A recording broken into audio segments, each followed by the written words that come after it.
Hydraa Hyderabad disaster and assets protection agency తెలంగాణలో most trending and popular విపత్తు సహాయక చర్యలు కూడా హైడ్రా బాధితుల్లో ఒక్కటైన ఆక్రమణల కూల్చివేతల వల్ల పాపులారిటీ సంపాదించింది.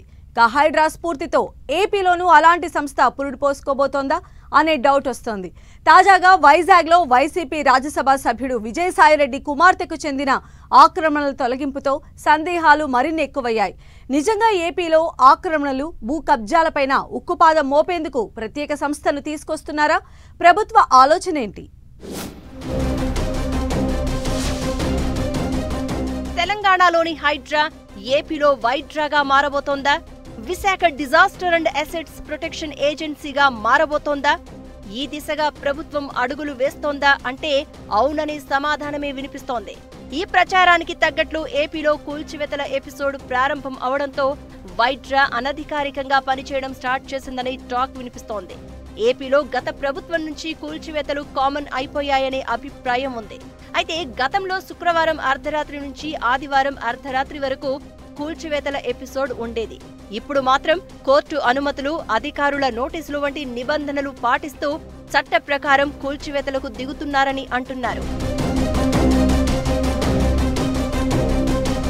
తెలంగాణలో ముఖ్యంగా హైదరాబాద్లో చెరువుల ఆక్రమణల తొలగింపుల్లో హైడ్రా రాజీ పడడం లేదు. ఈ విషయంలో ప్రజల నుంచి సానుకూల స్పందన ఉండడంతో ఏపీ ప్రభుత్వం ఇలాంటి సంస్థ ఏర్పాటుపై ఆలోచన చేస్తున్నట్లు ప్రకటించింది. విశాఖలో భూ కబ్జాలను అరికట్టడానికి హైడ్రా వంటి సంస్థను ఏర్పాటు చేసే అవకాశాలు పరిశీలిస్తామని మున్సిపల్ మంత్రి నారాయణ గత వారం ప్రకటించారు. ఇక తాజాగా విజయవాడ వరదలకు బుడమేరు ఆక్రమణలే కారణమని తేలింది. దీంతో నదీ గర్భాల్లో ఆక్రమణల తొలగింపునకు ప్రభుత్వం సిద్ధమవుతున్నట్లు తెలుస్తోంది.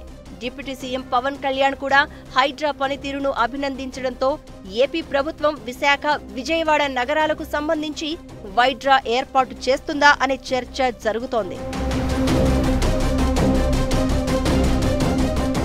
తాజాగా విశాఖ సిఆర్జెడ్ పరిధిలో నిబంధనలకు విరుద్ధంగా నిర్మాణాలు చేపట్టారని విజయసాయిరెడ్డి కుమార్తెపై హైకోర్టులో పిలివేసింది జనసేన పార్టీ. భీమిలికి సమీపంలో సముద్ర తీరానికి ఆనుకుని 4 ఎకరాల్లో విజయసాయిరెడ్డి కుమార్తె ప్రహరీ నిర్మించారు.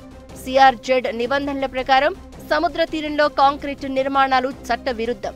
దీంతో ఆ నిర్మాణాలను కూల్చివేయాలని కోర్టు తీర్పునిచ్చింది. దీంతో అధికారులు జెట్ స్పీడ్తో నిర్మాణాలను తొలగించారు. అయితే ఈ నిర్మాణాలు విజయసాయిరెడ్డి కుమార్తెకు చెందినవి కావడమే చర్చకు దారితీస్తోంది. గతంలో విశాఖలో పలువురు టీడీపీ నేతలకు చెందిన ఇళ్లు, కార్యాలయాల కూల్చివేతకు విజయసాయిరెడ్డి ప్రోద్బలం ఉందని ప్రచారం జరిగింది. విజయసాయిరెడ్డి డైరెక్షన్లోనే గీతం కాలేజీ ప్రహరీతో పాటు అయ్యన్న పాత్రుడు, సబ్బం హరి, పల్లా శ్రీనివాసరావుకు చెందిన భవనాలను తొలగించారనే ఆరోపణలు ఉన్నాయి. దీంతో టీడీపీ నేతలకు విజయసాయిరెడ్డి టార్గెట్ అయ్యారనే ప్రచారం జరుగుతోంది.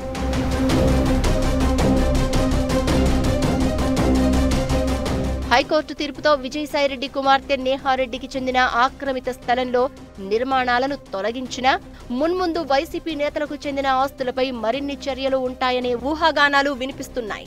మున్సిపల్ మంత్రి నారాయణ విశాఖలో ఆక్రమణల తొలగింపునకు చర్యలు తీసుకుంటాం అన్నప్పుడే హైడ్రా వంటి సంస్థ ఏపీలో పురుడు పోసుకోబోతోందని ప్రచారం జరిగింది. తాజాగా విజయసాయిరెడ్డి కుమార్తె ఆస్తుల కూల్చివేతతో ఆ ప్రచారానికి బలం చేకూరింది అంటున్నారు. ప్రస్తుతం ప్రభుత్వ యంత్రాంగం మొత్తం విజయవాడ వరద సహాయక చర్యల్లో నిమగ్నమైంది. బుడమేరు ఆక్రమణలు, విశాఖ కబ్జాలు ప్రభుత్వానికి సవాల్గా మారినందున ఎలాంటి చర్యలు తీసుకుంటుంది అనేది ఆసక్తి రేపుతోంది. విజయవాడ కోలుకున్న వెంటనే సీఎం ఈ దిశగా చర్యలు తీసుకునే అవకాశాలు ఉన్నాయని చెప్తున్నారు.